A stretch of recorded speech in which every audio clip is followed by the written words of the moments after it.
Shalom अलैकुम, मैं हूं मुख्तार मीम शलौर। हम आपको अपनी ख़ास बाइबल क्लास तफ़हीमुल किताब में खुशामदीद कहते हैं। पिछली बार हम बात कर रहे थे कि नया नामा क्या है, और अभी मैं भाइयों से कह रहा था आज हम एक बहुत ही क्रूशल टॉपिक पे आए हैं। पता नहीं लोग सुनकर क्या करेंगे, शायद कोई कहेंगे कि ये हमें वीडियो नहीं बनाना चाहिए था, लेकिन हमें चूँकि यही है कि जो कुछ हमारे पास है लोगों तक पहुँचे सच्चाई। तो आज की जो क्लास है ये है अपाक्रिफा के बारे में, यानी वो गैर इल्हामी किताबें जो कुछ बाइबल तराजम में ऐड की गई हैं, कम या ज़्यादा, और देखेंगे कि इन्हें बाइबल में आना चाहिए था या नहीं आना चाहिए था। और फिर मैं अगली बात पे आने से पहले कह दूं कि इन किताबों का बाइबल में आ जाना ये नहीं है कि बाइबल बदल गई। खुदा ने मौका दिया तो इस पर अलग से एक वीडियो बनाएंगे कि बाइबल बदली है या नहीं बदली। सो आज की क्लास है, मैंने अर्ज़ किया हम देखेंगे कि अपाक्रिफा क्या है। ठीक है, अपाक्रिफा का मतलब है छुपा हुआ, यानी छुपा हुआ अदब या किताबें जो आमतौर पर मंजर आम में नहीं आई, लोगों का ख्याल है, और या बाइबल का हिस्सा नहीं बन सकी, उन्हें अपाक्रिफा कहते हैं। और प्रोटेस्टेंट जो बाइबल है वो हम मानते हैं 66 किताबें, पर दो और फिरके हैं, कुछ ने तो शायद दूसरे का थोड़ा नाम सुना होगा, लेकिन एक तो बड़ा मशहूर फिरका है वो है रोमन कैथोलिक, और दूसरा जो नहीं सुना गया इतना ज़्यादा वो है ऑर्थोडॉक्स। ठीक है, सो रोमन कैथोलिक और ऑर्थोडॉक्स जो हैं ये इन्होंने ये अपाक्रिफल बुक्स भी ऐड की हुई हैं। अभी मैं बताऊंगा बाद में कितनी हैं। और जब हम रोमन कैथोलिक उर्दू तर्जुमा पढ़ते हैं या बाकी रोमन कैथोलिक तराजम पढ़ते हैं तो मशहूर है कि 6 किताबें ऐड की हैं, इन्हें तो 7 हैं, पर अभी मैं बताऊंगा 7 से भी ज़्यादा है। ठीक है, खैर हम आगे चलते हैं। सो पूरी दुनिया में जो प्रोटेस्टेंट कलीसियाएँ हैं वो मानती हैं कि हमारी जो बाइबल है वो 66 किताबों पर मबनी है, पर 4वीं सदी में मुकद्दस जेरोम ने बाइबल का लातीनी ज़ुबान में तर्जुमा किया था, उसे वल्गाता यानी वल्गेट कहते हैं। तो उसने सेप्टुजेंट की पैरवी में कहते हैं जी किताबें ऐड की, तो बाद में बेशक बहुत बाद, लेकिन रोमन कैथोलिक ने भी उनको अपना लिया। तो भी मैंने बताया कि अपाक्रिफा जो है ये इसका मतलब क्या है। सो यूनानी ज़ुबान में अपाक्रिफा का लुग़वी मतलब है पोशीदा या छुपा हुआ, और ये किताबें उस ज़माने में लिखी गई हैं जो मलाकी से यूहन्ना बपतिस्मा देने वाले तक हैं। वैसे तो हम जब ये बात करते हैं तो सुना है कि मलाकी से मत्ती तक, तो मत्ती तक नहीं जी, मत्ती बाद में आया था। लेकिन जब हम टेक्निकली बात करते हैं तो फिर पता चलता है कि 2री सदी कबल मसीह से लेकर 1ली सदी मसीह तक का ये जो ज़माना है, इस दौरान में ये किताबें लिखी गई थी। और अभी हम सिर्फ अपाक्रिफा की बात करेंगे, और अपाक्रिफा की किताब है दूसरा एस्दरास। और इससे पहले मैं कह दूं कि एस्दरास जो है ये अज़रा की यूनानी शक्ल है, यानी अज़रा जो फ़कीह था, इसका सहीफ़ा भी हम बाइबल में पढ़ते हैं, उसके बारे में है। हम एस्दरास को पढ़कर वैसे नहीं समझते कि ये अज़रा की तरफ बात जाती है, लेकिन जब हम ये एस्दरास का बयान पढ़ते हैं तो फिर हमें वाज़ेह होता है। सो एस्दरास की दूसरी किताब के मुताबिक अज़रा को खुदा ने हुक्म दिया था कि वो ऐसी किताबों को तरतीब दे जो इल्हामी हैं, और वो भी जिन्हें तलफ कर दिया गया है।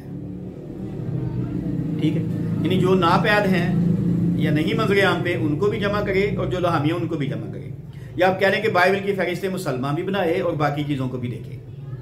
तो ये कुल पता कितनी किताबें थी बाइबल की शामिल करके?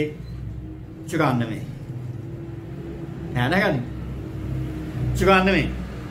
तो उसने क्या किया कि इन 94 में से जो इल्हामी किताबें हैं उनको अलग कर दिया पहले, और वो कितनी थी? 24। हमने देखा कि तनाख जो है वो 24 किताबों पर है। हमने उसे 39 इसलिए कर दिया कि हमने सैमुएल, सलातीन और तवारीख की किताबों को 2 हिस्सों में बांट दिया, इस तरह और मुख्तलिफ तरतीब में हमने कहा कि 39 बनाया, लेकिन अबरानी जो तरतीब है वो है 24। तो अज़रा के हम शुक्रगुजार हैं अगर वाकई ये बात उससे मंसूब है या नहीं। तो उसने इल्हामी किताबों को ला कर रखा, उनमें इनको नहीं ऐड किया। ठीक है, तो वो थी 24, बाकी कितनी बची जी? 70। तो 70 जो किताबें थी अपाक्रिफा की, उनको बाद में मुख्तलिफ तरह से लोगों ने अपने अपने तौर पर पढ़ना पसंद किया। लेकिन क्या हुआ कि इन 70 किताबों में से ज़्यादा प्रोमिनेंट जो हैं वो हैं सिर्फ 15, और सारी दुनिया के जो मुफस्सरीन हैं वो 15 का जिक्र करते हैं। हमारे उस्ताद मोहतरम ज़ियाई साहब ने भी जो अपनी किताब तारीख़ अहद की सदोम लिखा है, उसमें भी उन्होंने इन 15 किताबों का जिक्र किया है। हम भी अभी थोड़ी देर बात करेंगे, ठीक है। और फिर देखेंगे कि रोमन कैथोलिक चर्च ने अपनी बाइबल में सिर्फ 6 किताबें या गिने तो 7 किताबें ही की थी या ज़्यादा भी की थी। और मुझे उम्मीद है जब आप सुनेंगे तो और ज़्यादा आपको अफसोस ही होगा, ठीक है जी। सो आगे जाने से पहले अगर आप कोई सवाल करना चाहते हो तो आप कर सकते हैं। अभी हम इस बात से शुरू करेंगे कि कब और क्यों रोमन कैथोलिक चर्च ने अपनी बाइबल में ये अपाक्रिफल बुक्स ऐड कर दी। जी सवाल जी, अगर सवाल नहीं है तो हम आगे चलेंगे। कि पहले मैंने कहा कि जब अज़रा को ये उस रवायत के मुताबिक को मिला तो उस वक्त से उन्होंने बेशक ऐसी कोई किताब बाइबल में ओल्ड टेस्टामेंट में इब्रानी अदब में नहीं रखी, लेकिन बहस होती रही, ठीक है, कि ये भी रखें ये भी रखें, लेकिन रखी नहीं आज तक। हम शुक्रगुजार हैं यहूदियों के, उन्होंने कोई ऐसा नहीं काम किया। लेकिन उसके बाद मसीह कलीसिया में बहस होती रही, और 1563 में ट्रेंट की काउंसिल मुनक्कद हुई रोमन कैथोलिक चर्च की तरफ से, और ट्रेंट की काउंसिल ने फैसला किया कि हम रोमन कैथोलिक बाइबल तर्जमे में इन किताबों को ऐड करेंगे, ठीक है। सो मैं एक और बात वाज़ेह कर दूं कि शुरू से रोमन कैथोलिक ने नहीं ऐसा किया, अब बाद में ये बातें आई। 4वीं सदी में मुक़द्दस जेरोम का लातीनी तर्जुमा वल्गाता आया था, उसमें है, लेकिन बाद में ये फैसला जो हुआ काउंसिल ऑफ ट्रेंट का 1563 में, तब ऐसी बातें आ गई। और यहाँ मैंने अपने उस्ताद मोहतरम डॉक्टर असलम ज़ियाई साहब का एक बयान अपने नोट्स में नकल किया है, आप उनकी किताब में पढ़ सकते हैं। तो वो कहते हैं जी कि मशहूर ज़माना जो अपाक्रिफा की तादाद है किताबों की वो 15 है, ठीक है। और इन 15 में से रोमन कैथोलिक चर्च ने 6 या 7 किताबें अपने बाइबल तर्जमे में नहीं रखी, बल्कि कितनी रखी हैं? 12, ठीक है। 7 किताबें तो किताबों के तौर पर पूरी की पूरी, और बाकी जो हिस्सा है वो बाकी किताबों के साथ अजाफी उन्होंने ऐड कर दिया है। और हमें लगता है कि दानियल की किताब का अजाफी हिस्सा है, लेकिन असल में दानियल की किताब का अजाफी हिस्सा तो है ही, लेकिन पूरी की पूरी एक अपाक्रिफा की किताब ही उन्होंने साथ ऐड कर दी हुई, पर हमारा ध्यान उधर जाता ही नहीं है, ठीक है। तो इस तरह से जो किताबों के साथ अजाफी किताबें ऐड की गई हैं वो भी आप गिने ना साथ। तो ज़ियाई साहब कहते हैं कि इस तरह आप गिने तो 12 किताबें उन्होंने ऐड की हैं, 6 या 7 नहीं की वो खुद कह सकते। इसलिए मैंने कहा कि आप सुनेंगे तो हैरान होंगे कि ये की हो गया। पहले ही हम ऐसी बातें करते रहते हैं, अजीब से माहौल में हैं। खैर, तो इस तरह से आप कह सकते हैं कि पहला और दूसरा एस्दरास और मनसी की दुआ पर मबनी जो 3 किताबें थी अपाक्रिफा की, ये उन्होंने ऐड नहीं की। तो 15 में से बाकी जितनी भी, अभी मैं बाद में उनकी डिटेल बताता हूँ, बाकी जितनी भी किताबें थी उन्होंने अपने बाइबल तर्जमे में 7 किताबें किताब के तौर पर, बाकी किताबों के साथ जोड़कर उन्होंने शामिल कर ली हुई, ठीक है। और मैं यहाँ कह दूं कि इस वीडियो को बनाने का हमारा मकसद किसी पे तनकीद करना नहीं है, ना ही हमें यह साबित करना है कि हम बाइबल पर ईमान नहीं रखते। हम बाइबल पर पूरा ईमान रखते हैं, पर 66 किताबों वाली बाइबल पर। यह वीडियो का मकसद सिर्फ इतना है कि हम तरतीब में तफहीमुल किताब पर बात कर रहे हैं, तो जो जो चीज़ें बाइबल से जुड़ी हुई हैं हम सच्चाई के साथ, खा किसी को पसंद आए या ना आए, हम लोगों के सामने ये सारी बातें रखना चाहते हैं, ठीक है जी। सो सवाल है तो आप कर सकते हैं आगे जाने के लिए। सर 12 किताबां जी, ते 5 जड़ी उन्होंने सिक्के मतलब सिग्निफाई कर सकते हैं। आप आस्ते की किताब का आखिरी हिस्सा पढ़ें, आप दानियल की किताब का आखिरी हिस्सा पढ़ें, ठीक है, तो आपको पता चल जाएगा। रोमन कैथोलिक बाइबल आप लें, उर्दू तर्जुमा लें, तो उसमें आप खोल कर देखें, आपको दानियल की किताब में आखिर पे एक और कहानी नजर आएगी। दानियल की किताब जहाँ खत्म हो जाती है, दानियल 12वें बाब पे किताब खत्म हो जाती है। ये बातें मेरी वीडियो में सुनकर हो सकता है जहाँ जहाँ बात लाए जाए लोगों को और बढ़ चले, लेकिन सच तो सच ही है। हम जो 66 किताबों को मानने वाले हैं, हमारा ये फर्ज बनता है, हमारी जिम्मेदारी है कि हम बयान करें कि हम क्यों 66 को मानते हैं। और जहाँ ऐसा नहीं है, असली तौर पर तो रोमन कैथोलिक चर्च का ये फर्ज बनता है कि वो वाजे करें, लेकिन बतौर बाइबल तालिब इल्म हमारा भी फर्ज बनता है कि हम वाजे करें कि वो क्यों थी या क्यों नहीं है या क्यों नहीं।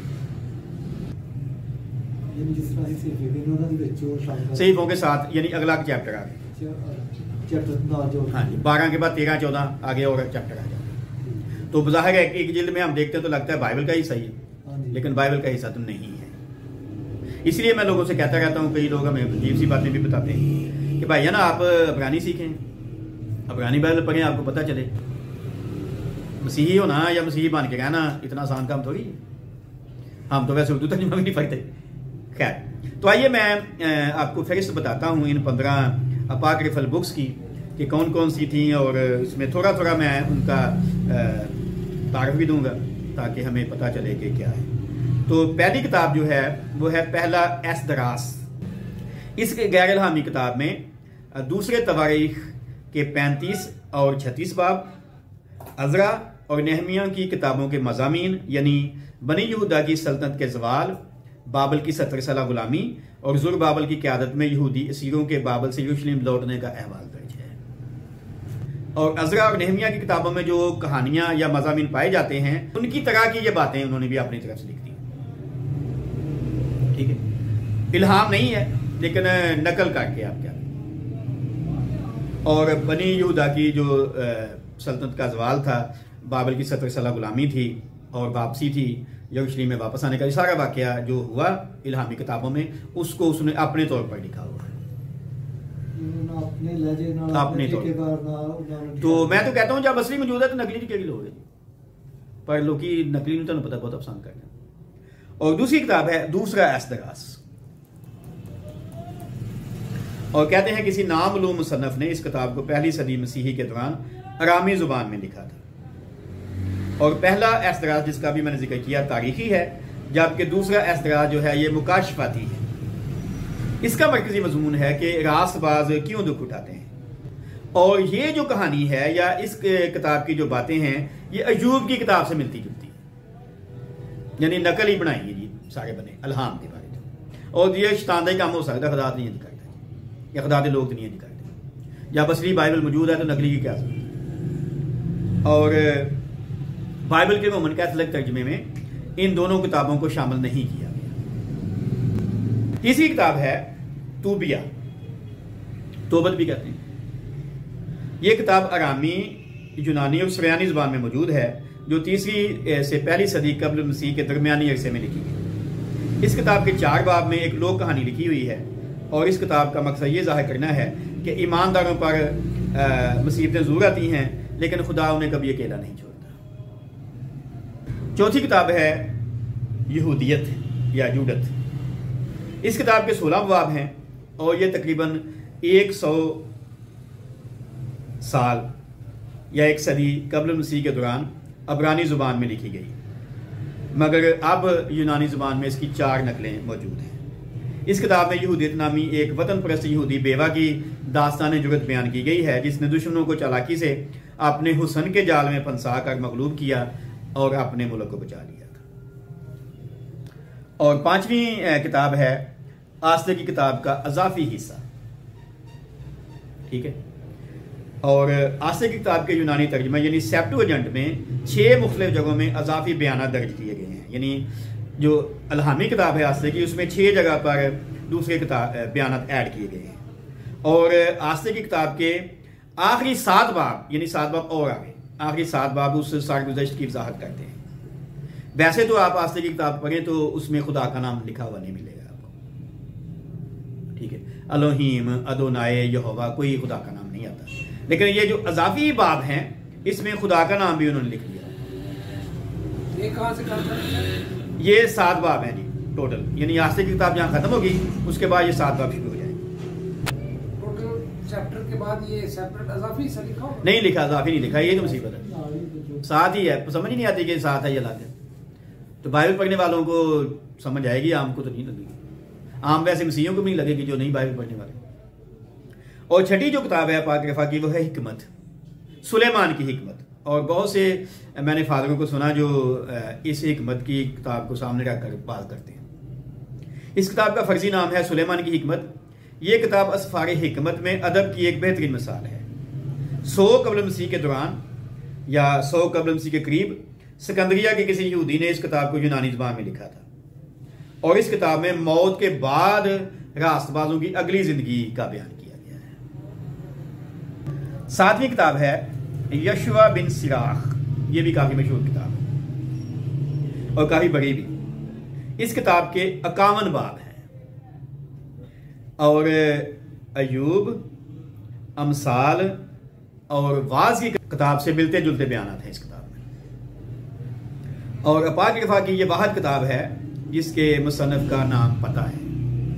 वैसे जितनी भी पाक रफ़ा की किताबें हैं उनके मुसन्निफीन का नाम नहीं मालूम, पर इसके मुसन्निफ का नाम तो इसकी किताब में है, यशवा बिन सिराख। और अबरानी ज़बान में तहरीर करदा इस किताब में खुदा की हिकमत और अखलाकियात की तालीम दी गई है। 8वीं किताब है बारूक। और ये जो पाक रफ़ा की किताब है ये बारूक बिन नेरिया से मंसूब की जाती है जो यर्मिया नबी का मुनशी था।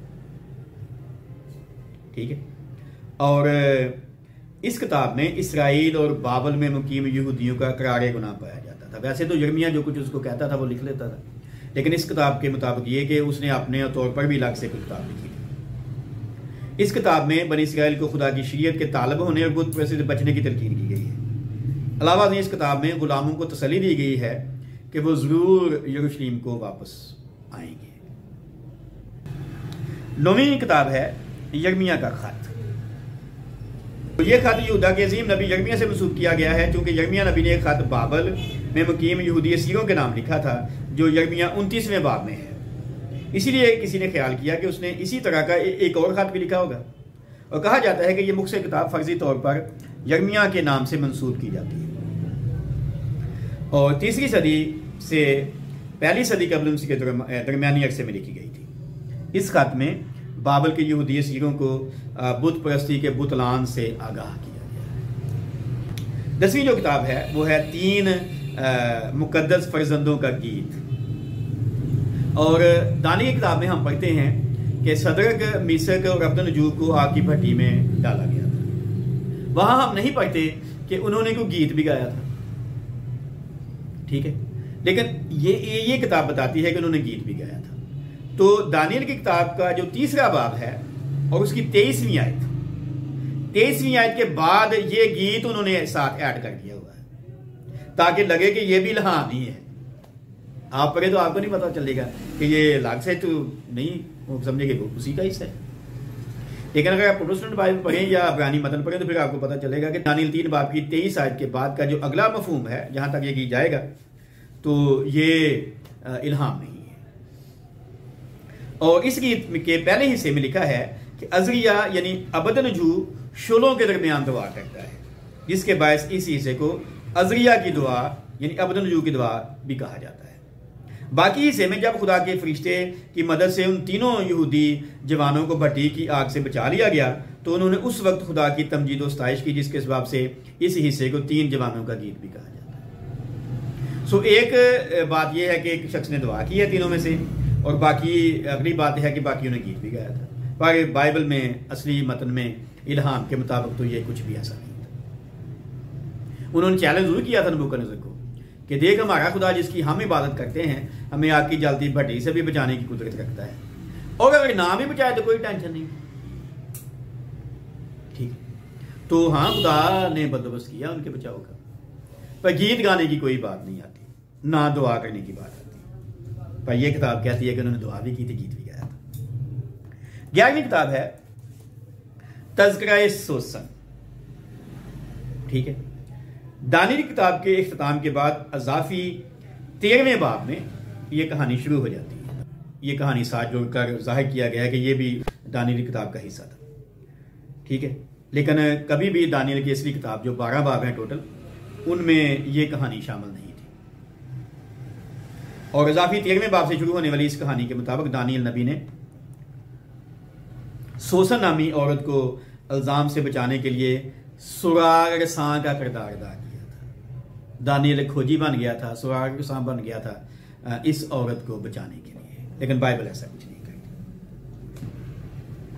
ये हिस्सा दानियल की किताब में आता है। अगला हिस्सा जो मैं बताने लगा अलग से किताब है, वो भी दानियल में आता है। तो आप कहें दानियल की किताब में 2 किताबें और ऐड की गई हैं अपाक्रिफा की।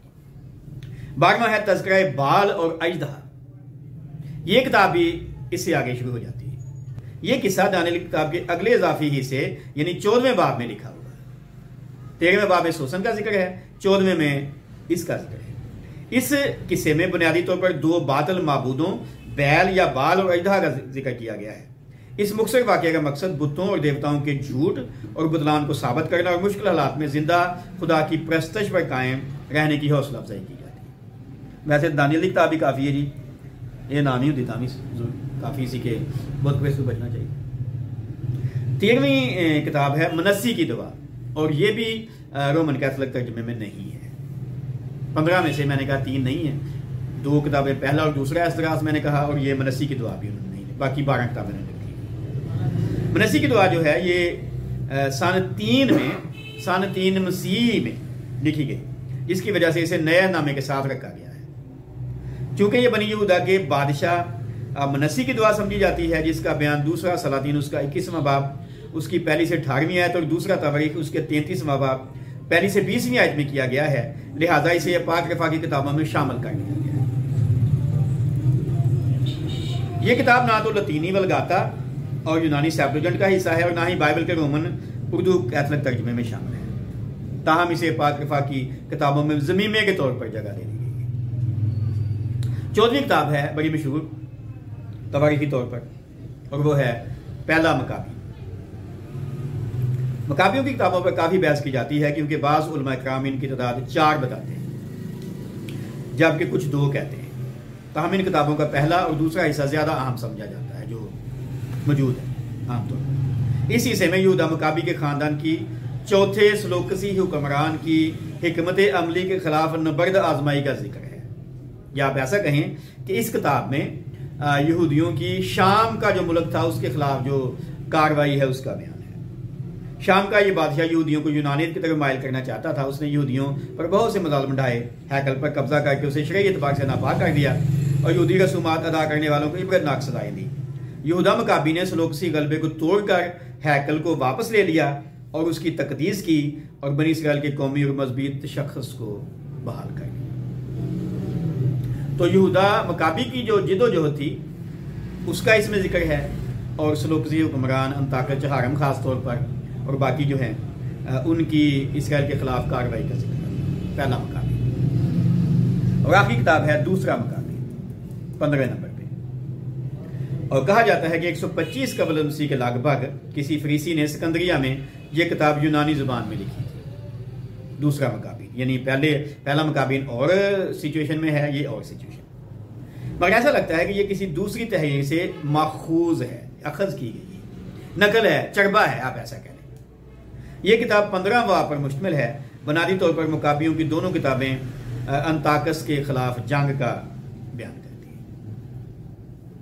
सो यह था जी अपाक्रिफा का मुख्तसर बयान। वैसे तो बड़ी लंबी डिटेल भी हो सकती थी, लेकिन मुख्तसर इसलिए मैंने क्योंकि मेरे ख्याल से ये कौन सा इल्हामिया कि मैंने पे इतना ज़्यादा जोर डाले, लेकिन जानकारी के लिए मैंने ये बातें आपके सामने रखी हैं कि अपाक्रिफा क्या होता है। बहुत से लोग हैं जिन्होंने नाम नहीं सुना, या जब वो कैथोलिक तर्जुमा पढ़ते हैं वो कहते हैं जी आ की है जी, तो उनके लिए ये वीडियो हमारी काफ़ी मुफीद हो सकती है। और ये भी कि आप ये जो अगर पहले से सुनते आए हैं कि रोमन कैथोलिक तर्जुमे में 6 या 7 किताबें हैं, तो आपको पता चलेगा कि नहीं जी 12 किताबें हैं। और कोशिश मैंने की आपको बताऊं कि ये क्यों उन्होंने ऐसा किया। लेकिन अब भी इब्रानी बाइबल जो पुराना अहदनामा है उसमें, या प्रोटेस्टेंट जो बाइबल है उसमें इनमें से अपाक्रिफा में से कोई किताब शामिल नहीं। ये कारनामा सिर्फ रोमन कैथोलिक चर्च का है या ऑर्थोडॉक्स का। सो मैं कहूँ कि जो भी फिरके हों, चाहे रोमन कैथोलिक चर्च हो, ऑर्थोडॉक्स हो, कोई और भी हो, लेकिन प्रोटेस्टेंट जो बाइबल है ये सबसे ज़्यादा आप कह सकते हैं काबिल एतबार, क्योंकि इसमें कोई ऐसी चीज़ नहीं। और फिर मैं कहूँगा कि मैं तनकीद के लिए ये नहीं कह रहा, जो है हम उसको बदल तो नहीं सकते। जी, आखिर में दुआ से पहले कोई सवाल है तो आप कर सकते हैं। जी सवाल सर जी अपनी सोच नहीं इन्होंने ऐड किया नाल जी, अपनी सोच बेशक के वाकया तो होए होन हाँ सालों की ना होए होन ये होगा। अब मैंने बताया ना कि 1563 में ट्रेंट की काउंसिल ने लास्ट फैसला दिया कि कितने साल गुजर गए। और मैं यहाँ पहले फिर एक और बात कर दूँ इस वक्त से फायदा उठाते हुए कि जब हम पहली मिशन की बात करते हैं तो ये मत समझें कि पहली मिशन रोमन कैथोलिक चर्च थी। कई लोग सोचते हैं पहले रोमन कैथोलिक चर्च होता ही बाकी बाद भाई आ गए जी। भाईजान पहले रोमन कैथोलिक चर्च नहीं था, ठीक है जी। रसूलों की मुनादी से लेकर 4वीं सदी मसीही तक जब रोमन कैथोलिक आए तो मशरकी और मगरबी कलीसिया कहलाती थी। जब निकाया की काउंसिल बैठी थी, रसूलों का अकीदा या निकाया का अकीदा बनाया गया था, तब रोमन कैथोलिक चर्च मौजूद नहीं था।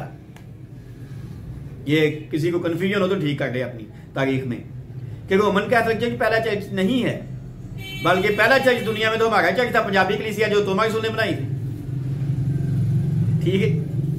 तो हम तो रोमन कैथोलिक नहीं थे, तो हमारे जिनको बनाया था। सो सुनी सुनाई बातें जो हम तक पहुंची, जैसे पहले हम सुनते थे 6 किताबें हैं, फिर सुनते थे 7 हैं, गिना तो 7 हैं। अभी जब दोबारा रिसर्च की तो पता चला तो 12 हैं जी। तो कभी खुद खोल के पढ़ लेना चाहिए, पता चल जाता सच क्या झूठ क्या। सो फिर मैं कहूँगा आज हमने पाक रिफा पर मुख्तसर सी बात करने की कोशिश की। तो अगर आपको इस वीडियो को देखकर अच्छा लगे तो आपने कमेंट्स जरूर देना, और अगर बुरा लगे तो फिर तनकीद भी आप कर सकते हैं। बाइबल की सदाकत को बयान करने के लिए ये बातें की गई हैं, इसलिए खुदा हमें बरकत दे और तौफीक दे कि आइंदा भी ये जानकारी जो है लोगों तक पहुंचाते रहें, ताकि जो सच है हम उसको